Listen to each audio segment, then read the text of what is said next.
아나니아 삽비라 부부의 죽음은요, 은혜 넘치던 예루살렘 교회의 그 부흥의 물결에 완전 찬물이었습니다. 이런 찬물이 없죠. 이 부부가 죽은 이유가 뭐예요? 돈 때문이 아니에요.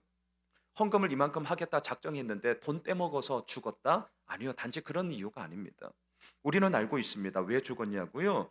이들의 마음 때문이죠. 어떤 마음이었습니까? 성령을 속일 수 있다는 마음이었어요. 어떤 마음이었죠?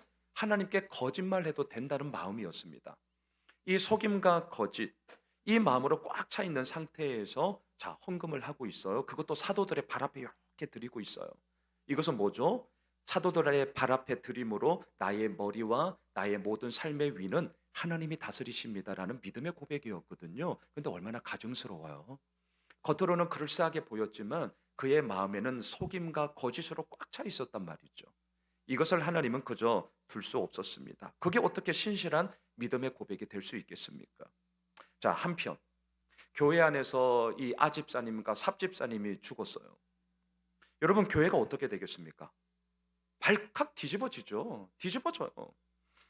이런 일 앞에 교회 무너지기 십상이거든요. 난리와 난리가 나겠죠. 소문에 소문이 붙을 겁니다. 얼마나 시끄러웠겠어요? 한번 상상해 보세요. 사람들이 이렇게 얘기했을 거예요. 야, 아나니아 삽비라 부부가 헌금 잘못해서 죽었대. 아니, 무슨 그딴 교회가 다 있어? 야, 앞으로 무서워서 헌금할 수 있겠니? 아니, 이런 얘기 나오지 않겠어요? 죽을까봐 헌금도 못 하겠다. 야, 야, 예루살렘 교회 말고 딴 교회 없냐? 우리 딴 교회 가자. 아니, 얼마든지 이런 얘기 나올 수 있는 것 아니겠습니까? 무성하게 말이라는 것은 말에 말이 붙어요. 아시잖아요. 그리고 그 말에 말이 붙음으로 이 예루살렘 교회는 엄청난 난리와 난리, 소문과 소문이 휩싸여서 엄청나게 시끄러웠을 겁니다. 자, 이때 교회를 이끌어가는 사도들의 마음은 어떻겠어요? 아니, 좋을 리가 없죠. 아나니아 삽비라 부부의 죽음은 성령을 속이고 하나님께 거짓말하는 거였거든요. 이 속임과 거짓을 물리치고 믿음의 신실성을 지키기 위해서 하나님이 이런 일을 행하셨단 말이죠. 하지만 사람들은 뭘 봐요? 단지 눈에 보이는 가시적인 것밖에 안 봐요. 우리가 지난주 큐티하던 가운데 제자들이 예수님과 성전을 나올 때 제자들의 눈에 보인 건 뭐죠? 헤로드 왕이 증축하고 있는, 리모델링하고 있는 웅장하고 화려한 성전의 건물들만 보이는 거죠. 그런 거예요. 그게 우리의 연약함이에요. 사람들은 그냥 나타난 가시적인 현상만 봤죠. 뭐요? 삽집사님과 아집사님이 죽은 것밖에 없어. 그 왜 죽었느냐에 대해서는 보려고 하질 않아. 예, 이게 오늘날 우리가 살아가는 세상의 모습이죠. 그저 교회 안에서 한 부부가 죽었다는 거죠. 그러니 얼마나 술렁거렸겠어요. 이런 교회 겁나서 누가 가려고 하겠습니까? 사도들의 마음은 엄청 쫄렸을 거예요. 분명히 옳은 길을 갔음에도 불구하고 그것이 쉽지 않음을 사도들은 경험하게 되는 것이죠. 자, 보세요. 오늘 본문의 구도는 교회 밖에서는 핍박이, 교회 안에서는 실패감이 총체적으로 일어나고 있는 구도입니다. 그런데 놀랍게도 사도들은 흔들리지 않았습니다. 놀랍게도 이 예루살렘 교회는 더욱더 중심을 잡고 사역을 펼쳐 나갔어요. 자, 어떻게 이럴 수 있냐는 거예요. 오늘 제가 설교 결론부터 내려놓고 시작할게요. 오늘 설교의 결론. 하나님께서 지금 우리와 소통하고 계시다는 증거와 확신이 사도들에게 있었기 때문입니다. 자, 자막을 한번 보십시오. 사도행전 4장 29절 30절에서 사도들은 이렇게 기도했어요. 같이 읽읍시다. 주여, 이제도 그들의 위협함을 굽어 보시옵고 또 종들로 하여금 담대히 하나님의 말씀을 전하게 하여 주시오며 손을 내밀어 병을 낫게 하시옵고 표적과 기사가 거룩한 종 예수의 이름으로 이루어지게 하옵소서 하더라. 이 기도 언제 했어요? 베드로와 요한이 억울하게 감옥에 하루 갇혀 있었잖아요. 불의한 재판정이 일어났잖아요. 하지만 혐의가 없어요. 풀려났죠. 풀려나서 어디로 갔습니까? 교회로 갔습니다. 다른 동료들이 있는 곳으로 갔죠. 그리고 이들이 기도했습니다. 주님, 담대히 하나님의 말씀을 전하게 하여 주옵소서. 주님, 우리의 손을 내밀어 병을 낫게 하시고 예수의 이름으로 이루어지게 하옵소서. 이들이 이렇게 기도했단 말이에요. 그런데 이 기도에 대해서 오늘 본문 12절을 보십시오. 자, 12절을 보세요. 같이 읽읍시다. 사도들의 손을 통하여 민간의 표적과 기사가 많이 일어나며 믿는 사람이 다 마음을 같이하여 솔로몬 행각에 모이고 사도들의 이 기도에 대해서 응답해 주셨어요. 손을 내밀어 표적과 기사가 일어나게 하여 주옵소서. 이렇게 사장에서 기도했거든요. 오늘 본문 12절에서 그들의 손을 통하여 표적과 기사가 많이 일어나며. 그렇습니다. 흔들릴 때 흔들리지 않았습니다. 밖에서는 핍박이, 안에서는 실패감이 총체적으로 일어나고 있었습니다. 하지만 어떻게 이들은 중심을 잡고 갈 수 있었느냐? 하나님이 오늘도 나와 소통하고 계시다는 확신과 증거가 이들 가운데 있었기 때문인 것이죠. 하나님은 당신의 교회가 안팎의 핍박과 실패감으로 무너지는 것을 용납하지 않았어요. 사도들의 손을 통해서 하나님이 일하셨습니다. 아나니아 삽비라 부부의 죽음으로 인한 오해와 잘못된 소문으로 복음이 전하여지는데 방해가 되지 않도록 하나님은 당신의 일을 행하셨습니다. 여러분, 방금 우리가 보았던 12절을 다시 한번 보시면 공간을 나타내는 단어가 두 가지가 나와요. 공간, 하나는 민간, 또 하나는 솔로몬 행각이라는 단어죠. 자, 민간, 교회가 아니에요. 민간은 어디예요? 일반 우리가 살아가는 곳, 우리 동네. 여기에는 예수 믿는 사람들도 있고 예수 믿지 않는 사람들도 다 있습니다. 다 더불어 사는 곳이에요. 그런데 바로 그곳에서 하나님은 사도들의 손을 통하여 당신의 일을 행하셨습니다. 다시 말할까요? 교회만이 아니라 거리와 광장으로 이 사역의 범위가 넓혀졌다는 거죠. 그러자 어떤 일이 벌어졌느냐? 12절 하반절을 보시면 믿는 사람이 다 마음을 같이하여 솔로몬 행각에 모였습니다. 자, 잘 보세요. 지금 예루살렘 교회 안에는 술렁일 수밖에 없어요. 소문 날 수밖에 없어요. 사람들의 마음은 갈기 찢어질 수밖에 없습니다. 아니, 어떻게 이런 일이 벌어질 수 있어? 아니, 어떻게 교회 안에서 죽을 수 있어? 어떻게 배 목사님은 그렇게 사람 죽으라고 얘기할 수 있어?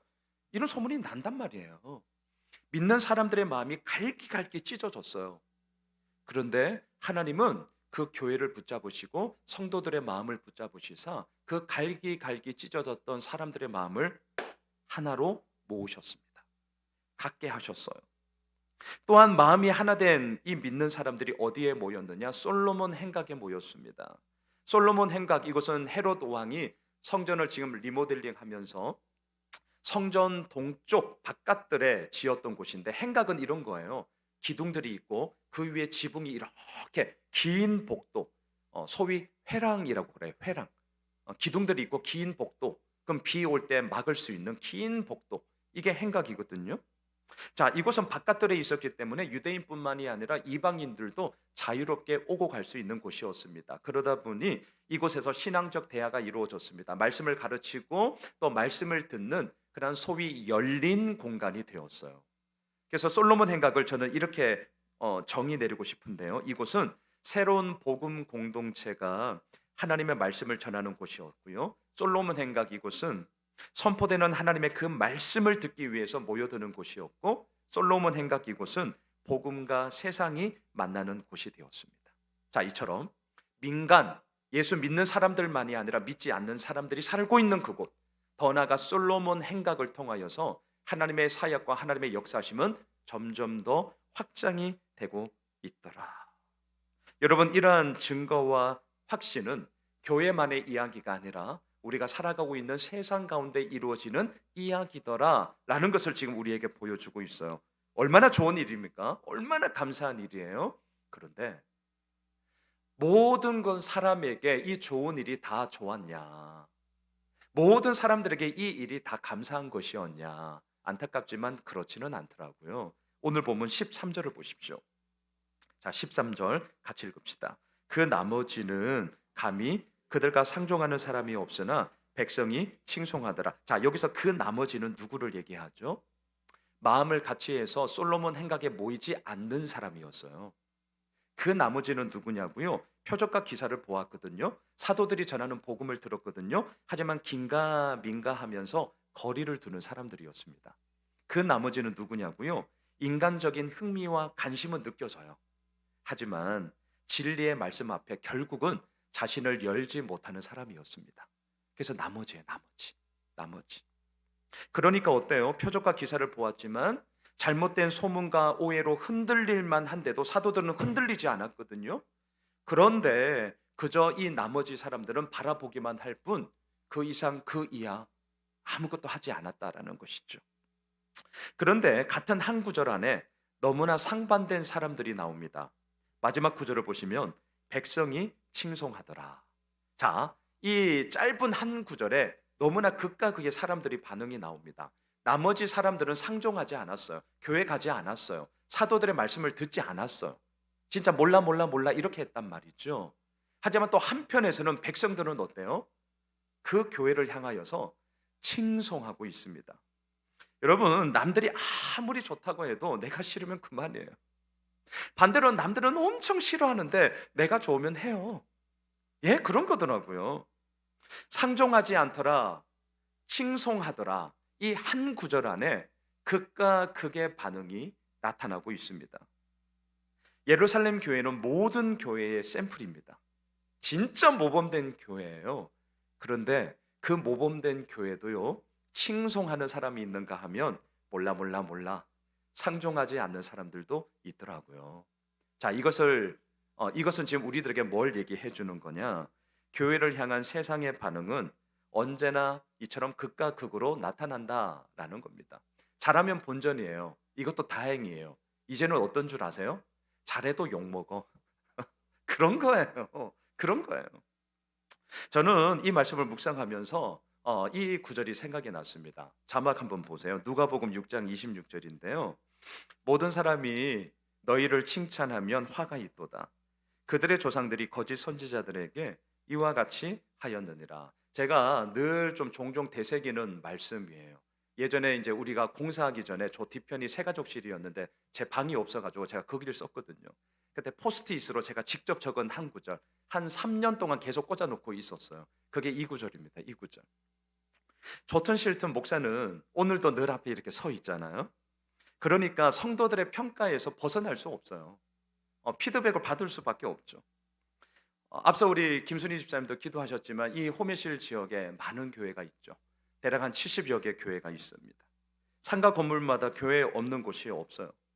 자, 그 많고 많은 교회 가운데 여러분들은 지금 예수 호메실 교회를 다니고 있습니다. 이유가 뭐예요? 왜 예수 호메실 교회를 오세요? 유튜브를 통해 설교를 듣죠. 또는 교회 홈페이지를 이렇게 둘러보면서 교회가 어떠한 모습으로 나아가고 있느냐 이렇게 다 둘러보죠. 그리고 이제 어느 정도 검증이 이제 끝났다 싶으면 최종 확인차 이제 이렇게 주일 예배 때 몇 번 와 보잖아요. 어, 온라인에서 봤던 거랑 오프라인에서 진짜 이게 맞아? 이제 이걸 확인차 뭐 그런 거죠. 좋은 거예요. 신중하게 교회를 선택해야 되고 또 이렇게 하는 거 잘 하시는 겁니다. 그렇게 하셔야 됩니다. 하지만 앞에 서 있는 이제 목사는 어떨까요? 목사의 마음은 이런저런 평가에서 벗어날 수 없다 보니까 어떤 마음이 드냐면 사람들의 칭찬과 인정에 너무너무 배고파하고 너무너무 목말라 합니다. 정말 인정 욕구는 끝이 없잖아요. 이 싸움이 너무나 치열하고 끝이 없다는 것을 제가 너무 잘 알고 있습니다. 그래서 누가복음 6장 26절의 말씀을 저 엄청 많이 되뇌어요. 그리고 저 자신에게 이렇게 저는 적용합니다. 양 목사. 모든 사람이 너를 칭찬하면 화가 있도다. 저 스스로 위안 삼는 거예요. 모든 사람이 너를 칭찬하면 화가 있도다. 왜 화가 있는 줄 아니? 거짓 선지자들에게 조상들은 그렇게 했기 때문이야. 예. 여러분 상종하지 않더라. 반대로 칭송하더라. 이 극과 극의 반응은 언제나 있습니다. 그렇다면 우리는 어떻게 해야 될까? 제가 이 부분을 묵상하다가 저는 이렇게 말씀드리고 싶어요. 이리저리 변하는 상황이 아니라 변하지 않는 본질에 우리는 충실해야 된다. 그러면서 두 가지가 제가 생각이 났습니다. 여러분 제가 종종 말씀드리는 게 있어요. 지금도 우리 교회 로비에 이제 마치고 나가시면 큐티책 얼마입니다. 그 위에 또 하나의 A4 보드판이 있어요. 그곳에 뭐가 쓰여져 있느냐? 인생의 목적은 행복이 아니라 거룩입니다. 우리의 삶의 본질이 어디에 있을까? 인생의 목적은 행복이 아니라 거룩이에요. 여러분 우리가 사용하고 있는 이 개역 개정판 성경을 기준으로 제가 행복이라는 단어가 성경에 얼마나 나올까 찾아보았거든요. 이 행복이라는 단어가 나오는 구절을 보니까 놀라지 마세요. 11구절밖에 없어요. 11구절밖에. 그런데 반대로 거룩이라는 단어가 나오는 구절이 몇 구절이냐? 469절이 나와요. 지금 우리가 쓰고 있는 개역 개정판을 제가 기준으로 제가 찾아봤습니다. 행복은 11구절밖에 안 나와요. 거룩은 무려 469절이 나옵니다. 여러분 자막을 한번 보세요. 신명기 33장 29절. 이스라엘이여 너는 행복한 사람이로다. 여호와의 구원을 너같이 얻은 백성이 누구냐? 그는 너를 돕는 방패시요 내 영광의 칼이시로다. 내 대적이 내게 복종하리니 내가 그들의 높은 곳을 밟으리로다. 너는 행복한 사람이야. 근데 잘 보세요. 왜 행복한 사람이냐? 하나님의 구원을 얻었기 때문이다 라고 얘기를 하고 있죠. 여러분 성경에서 말하는 행복은 우리가 이루어야 할 목적이 아니에요. 정말 꼭 기억해 주십시오. 예수 믿는 우리가 이루어야 할 목적이 아니에요. 행복은 뭔 줄 아세요? 하나님을 믿음으로 말미암아 우리에게 주어진, 우리가 이미 누리고 있는 그 구원의 선물 가운데 하나일 뿐입니다. 그러니까 목적이 아니라 상태예요. 상태.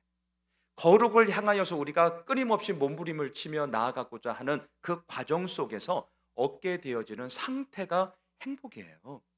그래서 성경에서는 행복해라 라고 명령하지 않습니다. 왜 명령하지 않느냐? 목표가 아니기 때문입니다. 그럼 반대로 거룩에는 명령이 있죠. 여러분 자막을 보십시오. 우리가 잘 알고 있는 레위기 11장 45절 같이 읽읍시다. 나는 너희의 하나님이 되려고 너희를 애굽 땅에서 인도하여 낸 여호와라. 내가 거룩하니 너희도 거룩할지어. 거룩하면 좋겠어 당부하는 거 아닙니다. 거룩해지면 좋지 않을까? 권면 아니에요. 거룩해! 명령이에요. 왜 명령이죠? 거룩은 예수 믿는 우리가 이루어야 할 목표이기 때문입니다. 행복해! 명령어 아니라니까요. 거룩해요. 거룩해! 내가 거룩하니 너희도 거룩하라. 명령하고 있습니다. 우리가 살아가야 할 목적이기 때문입니다. 잊지 마십시오. 성경이 말하는 인생의 목적, 예수 믿는 우리들의 삶의 본질은 행복이 아니라 거룩입니다. 거룩을 이야기해야 돼요. 행복이 잘못되었기 때문이 아니에요. 오해하지 마십시오. 거룩이라는 목표를 향하여서 예수 믿는 우리가, 이 교회가 그것을 향하여 달려나가게 될 때에 그 과정 속에 얻어지는 여러 가지 많은 감사, 평안, 샬롬, 은혜, 노래, 축복, 그 가운데 하나가 행복이기 때문이에요. 여러분 성경이 말하는 본질, 교회는 뭘까요? 자, 교회. 사람들이 교회를 떠나죠. 안 와. 오질 않아요. 그러니까 교회는 어떻게든 사람들 오게 하고 또 온 사람은 떠나지 못하게 하려고 성도 간의 교제를 통해 친밀감을 막 높이려고 하잖아요. 그래서 우리도 4월 30일 날 한마음 축제 하잖아요. 왜 이렇게 합니까? 정 때문에 오게 하고 정 때문에 못 가게 하려고. 뭐 그런 거예요. 그런데 여러분 아시잖아요. 교회의 본질이 성도의 친밀감입니까? 우리 냉정하게 따져봅시다. 교회의 본질이 성도의 친밀감이에요? 아니에요. 있으면 좋죠. 하지만 부수적인 거예요. 부수적인 겁니다. 그런 교회의 본질은 뭐냐? 예수 그리스도의 복음에 대한 분명하고도 타협하지 않는 영적 비상함이에요. 영적 비상함입니다. 영적 비상함이 없는데 성도 간의 친밀감만 있다? 그거는 교회가 아니라 동호회입니다. 그냥 동호회 가시면 돼요. 저는 분명합니다. 동호회예요, 그건. 교회는요, 서슬프런 영적 비상함이 있어야 됩니다. 영적 기상이 있어야 돼요. 예루살렘 교회는 이게 있었어요. 그러니까 어때요? 사도들은 흔들릴 때 흔들리지 않았어요.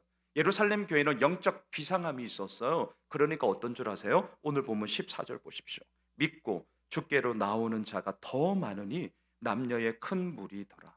놀랍지 않으세요? 안팎으로 매우 외환이에요. 핍박이 있고 집사님 부부가 죽어가지고 난리가 났단 말입니다. 이러면 교회 깨지거든요. 그런데 예루살렘 교회는 영적 비상함이 있었어요. 성도 간의 친밀함이 아니라 예수 그리스도의 복음에 대한 분명함이 있었단 말이죠. 목에 칼이 들어와도 내가 이것만큼은 타협할 수 없어. 그리고 사도들이 그렇게 나아갔던 것이죠. 믿고 주께로 나오는 자가, 이런 교회에 사람들이 다 떠나도 시원찮을 판에 오히려 더 많은 무리들이 몰려들었습니다. 이뿐만이 아니었어요. 15절을 보십시오. 같이 읽읍시다. 심지어 병든 사람을 메고 거리에 나가 침대와 요 위에 누이고 베드로가 지날 때에 혹 그의 그림자라도 누구에게 덮일까 바라고. 여러분, 이 구절을 읽으면서 어떤 생각 드세요? 와, 이건 너무 좀 과한 거 아니야? 이거 너무 좀 미신적이다. 야, 이렇게 하는 건 좀 아니지 않냐? 이런 생각 드시죠? 여러분, 지금 이들에게는 이게 결코 과한 행동이 아니라 이것밖에는 달리 할 수 없었던, 아니 이것만 할 수 있었던 이들의 간절함이었어요. 왜 간절함이었느냐? 우리말 성경에는 침대와 요 이렇게 번역되어져 있잖아요. 자, 침대 뭐 지금 생각하세요? 우리들의 안방에 있는 침대 생각하시죠? 에몬스 뭐 또 비싼 게 뭐지? 저희는 이제 저 이케아에서 조립식 침대 사가지고 뭐 그런 거. 그런데 아니에요. 원어 성경을 보니까 여기서 말하는 침대는요, 화려한 침대, 좋은 침대, 비싼 침대가 아니라 아기 침대예요. 다시 말하면 나한테 사이즈가 전혀 맞지 않는 작디 작은 침대를 얘기해요. 작디 작은 침대. 그리고 그 다음 자 요 영어 성경에 팔레트라고 되어 있어요. 아마 화물 일 하시는 분은 팔레트가 뭔 줄 아실 거예요. 화물 운반대예요. 깔판이에요. 깔판. 예, 화물 운반할 때 그 밑에 까는 깔판, 팔레트. 뭘 보여주죠? 이들은 돈이 없어요. 아마 병 고치려고 있는 돈 없는 돈 다 썼겠죠. 가난합니다. 이 사람은 너무나 병이 중해서 앉아 있을 수가 없습니다. 어디든 눕혀놔야 돼요. 근데 맨바닥에 어떻게 눕혀놔요? 내 가족을? 근데 가진 게 없어. 팔레트 위에 눕혀놓은 거예요. 화물 운반대 위에 눕혀놨어요. 어디에? 아기 침대에. 맞지도 않는 사이즈에. 자, 이들의 간절함이 보이셔야 됩니다. 얼마나 간절했는지. 베드로 사도 한번 대면하면 우리 이 가족 고칠 수 있을 텐데 사람들이 너무 많아서 그냥 지나가면 그의 그림자라도. 눈물 나는 간절함이에요. 눈물 나는 간절함. 미신이 아니라 그의 그림자라도 지나가면 하나님께서 고쳐주시지 않을까? 얼마나 간절해요. 눈물 나는 이야기죠. 여러분, 어떻게 되었죠? 오늘 본문 마지막 16절을 보십시오. 같이 읽읍시다. 예루살렘 부근에 수많은 사람들도 모여 병든 사람과 더러운 귀신에게 괴로움 받는 사람을 데리고 와서 다 나음을 얻으니라. 할렐루야. 베드로의 그림자가 용해서 치료를 한 게 아니잖아요. 오늘 설교의 제목, 사도들의 손을 통하여 누가요? 하나님이 치유와 회복을 그들 가운데 행하셨기 때문이죠. 그 결과가 뭐냐고요? 다 나음을 얻으니라. 말씀을 정리하겠습니다. 오늘 본문이 처해 있는 상황은 결코 좋지 않습니다. 교회 밖에는 핍박이 있고 교회 안에는 실패감이 총체적으로 있습니다. 난국이에요. 하지만 사도들은 흔들리지 않았습니다. 중심을 잡았습니다. 사역의 지경이 교회 안이 아니라 민간의 솔로몬 행각에 점점 더 확장이 되었습니다. 제가 설교 서론에서 이미 답을 말씀드렸습니다. 어찌하여 이럴 수 있었느냐? 오늘도 하나님이 나와 함께 계시며 그 하나님의 이루어 나가심이 나에게 증거가 되고 그거에 대한 확신이 있었기 때문이죠. 저는 오늘 말씀에 이 결론을 맺고 한참 저 자신을 좀 돌아보았습니다. 자, 오늘 나의 삶 가운데 하나님의 증거와 그것에 대한 확신이 있으면 흔들리더라도 흔들리지 않고 나아갈 수 있다. 이 말 누가 못해요? 우리 솔직해집시다. 이 말 누가 못하냐고요. 그리고 이렇게 설교 끝나면 아우 지당하신 말씀 그러실 거잖아요.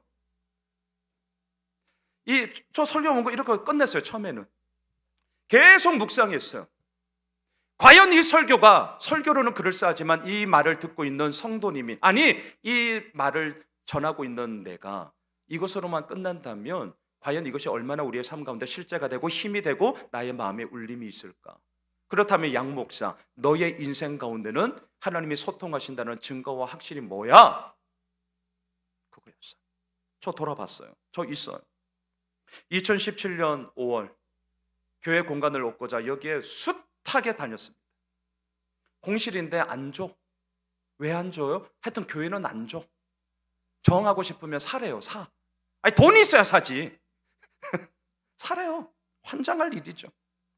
하지만 하나님은 그 당시 저 맞은편에 길거리에 있던 분양사무소, 이름도 모릅니다. 이름도 모를 어느 한 실장님을 통해서 이 교회 공간, 이것도 태자 맞았던 곳인데요, 그 실장님을 통해서 바로 여기에 공간을 얻게 하셨습니다. 2017년 9월 3일 저의 머릿속에는 지금도 생생해요. 우리 첫 주일 예배, 공식적으로 드리는 이 예배, 설레임이 있었습니다. 하지만 사실 두려움이 훨씬 더 많았습니다. 왜 두려웠을까요? 아무도 안 오면 어떡하나. 그렇죠. 아무도 안 오면 어떡하나. 하지만 하나님은 하나둘 호밀실에 살고 있는 믿음의 가족들을 붙여주셨고 보내주셨고 교회를 세우게 하셨고, 그러한 저의 걱정이 얼마나 믿음 없는 것이었는가를 이미 저에게 보여주셨습니다. 2018년 우리 교회의 중점 사역이 선교와 구제였어요. 저는 진짜 마음에 들지 않았습니다. 진짜로. 하지만 아시잖아요, 우리가 비전 수련회를 통해서 공동체가 결정한 것이었기 때문에 저 진짜 마음에 안 들었거든요. 이걸 뒤집어 엎어? 나 담임 목사인데? 뭐 이렇게 진짜 그랬어요, 제 마음에. 하지만 순종해야 된다. 초장간에부터 이렇게 하면 내가 하나님 앞에 온전히 서지 못한다. 저 순종했습니다. 생각해 보세요. 개척한 지 4개월밖에 안 된 교회가 앞으로 어떻게 될는지 얼마나 노심초사하겠습니까? 임대료는 낼 수 있을까? 사역자들 사례는 제때 줄 수 있을까? 개척한 지 4개월 되었다니까요. 하다 살다 보면 필요한 물품이 얼마나 많아요. 살다 아시잖아요. 일반 살림도 살다 보면 하나씩 붙는데 교회는 말할 것도 없죠. 야, 앞으로 쓸 거 엄청 많을 텐데 도대체 이 인간들은 무슨 생각으로 퍼주려고 그러지? 뭐 저 그 마음이 있었어요. 하지만 순종했습니다. 어때요? 선교사님들을 지원했어요. 농어촌교회 지원했어요. 미자립교회 지원했어요. 그리고 오늘 여기까지 왔어요. 어떠냐고요? 우리 다 알고 있잖아요. 이전보다 훨씬 더 많은 것들을 흘려보내는 교회로 하나님이 우리 교회를 세우셨습니다. 2020년부터 그리고 작년 코로나 기간까지 여러분, 전통 있고 구력 있는 교회는 버틸 수 있어요. 힘 있습니다. 근데 우리 교회 꼴랑 3년이야. 뿌리도 없어요. 모래알 같아요. 서로 얼굴 보고 나누고 그렇게 해도 될까 말까인 교회에 모일 수가 없습니다. 와, 앞이 캄캄했어요. 뭘 하려고 할 수가 없잖아요. 만날 수가 없으니 앞이 캄캄했습니다. 다들 이런 생각했잖아요. 금방 지나가겠지. 웬걸 3년 걸렸잖아요. 시간이 지날수록 상황이 좋지 않았습니다. 할 수 있는 게 없었습니다. 하지만 개척교회 목사가 그냥 있을 수는 없었습니다. 뭘 할 수 있을까? 그래서 그때부터 아내는 유튜브 보면서 영상 편집 독학 배웠습니다. 누구한테 배운 게 아니에요. 독학했어요. 그리고 저는 그때부터 매일마다 카메라 앞에서 큐티 영상 찍기 시작했습니다. 초창기 때 제가 어떻게 한 줄 아세요? 성도님들 교회 못 오잖아요. 교회 공간 잊어버릴까 봐 하루는 비전홀에서, 하루는 제이드림홀에서, 제이키즈홀에서, 하루는 브리지 카페에서, 하루는 이 교회 복도에서. 제 마음이 보이십니까? 성도님들 교회 잊어버릴까 봐, 성도님들 교회 떠날까 봐, 그 마음이었어요. 하지만 어떻죠? 코로나 3년 많은 교회들이 힘들어했습니다. 아니, 문 닫은 교회도 참 많습니다. 하지만 감사하지만 한편으로 죄송해요. 우리 교회 어떠냐고요? 버티는 것을 뛰어넘어 그 와중에도 하나님은 새로운 가족들을 보내주셨어요. 오히려 성장했습니다. 물론 좋은 것만 있었냐? 아니요. 엄청나게 갈등도 많았습니다. 듣지 못할 말 무지하게 많이 들었습니다. 마음 아픈 떠남도 있었습니다. 며칠 밤 잠 설치면서 이게 뭐지? 그렇게 소갈이 할 때도 엄청 많아요. 제 머리카락 보십시오. 흰머리가 더 늘어나고 있어요. 그런 거예요. 그런 거예요. 하지만 저는 확신합니다. 예수 믿는 우리들이 흔들릴 수 있어요. 하지만 다시금 중심 잡을 수 있습니다. 넘어질 수 있어요. 하지만 다시금 일어날 수 있습니다. 어려울 수 있어요. 하지만 다시금 맞짱 뜰 수 있습니다. 이유가 뭔 줄 아십니까? 하나님께서 지금도 우리와 소통하고 계시다는 확신과 증거가 있기 때문입니다. 우리 예수 호밀술교에 이미 있습니다. 이미. 그리고 그것이 우리들 가운데 있기 때문에 앞으로 안 보여요. 저도 몰라요.